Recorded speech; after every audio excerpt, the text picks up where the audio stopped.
Hi, Skip. Hi, kids. Hello. Hi, Uncle Harry. Hello. These are my friends from Sunday school. We're all pretty much forced to go every week. So I told them you could explain what's really going on. Okay. So what did they tell you this week? And she talked about chairs. Chairs? And how chairs symbolize faith in God. Ah, yes. That you look at a chair and examine whether it was well built.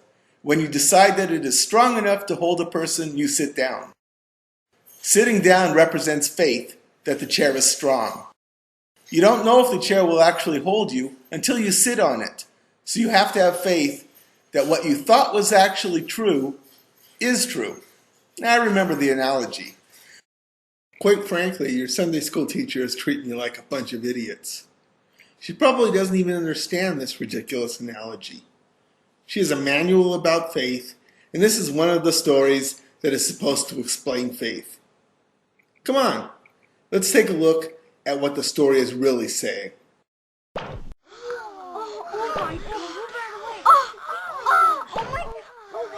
Has anyone actually seen God in person?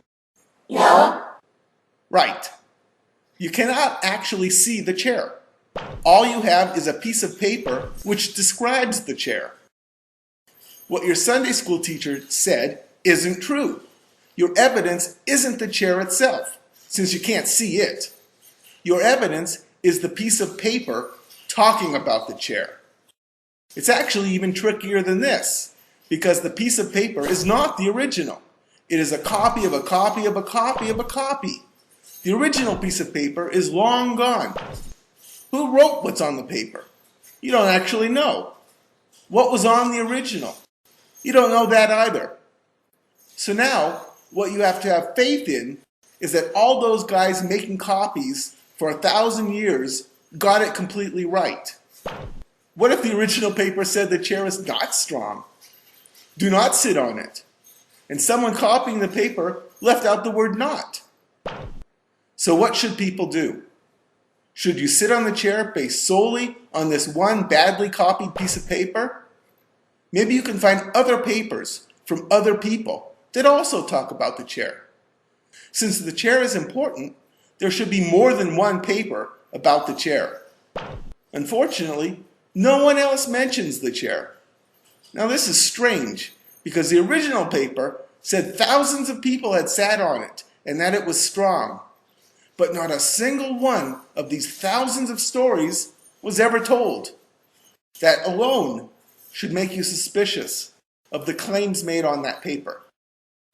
Now the stories about this invisible chair have been around for thousands of years, but there are lots of other stories about similar chairs, and no one believes those. Shouldn't you try to find out what makes this one story so special? And what if I told you there is a tremendous amount of evidence that the reason the chair is invisible is because it is not there? You see, this is what faith is. Listening to some people and ignoring other people. It has nothing to do with examining evidence to establish facts. The people who want you to believe the chair is strong already assume the chair is strong without checking facts. They assume that any evidence that suggests that the chair is a fake is wrong. Therefore, all the other evidence must be wrong.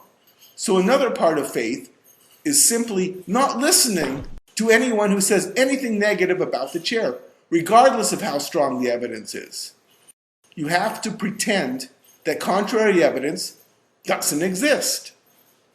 Now, who wants to sit on the invisible chair? It's probably made out of toothpicks. Okay, kids, here's a simple rule you can use for the rest of your lives.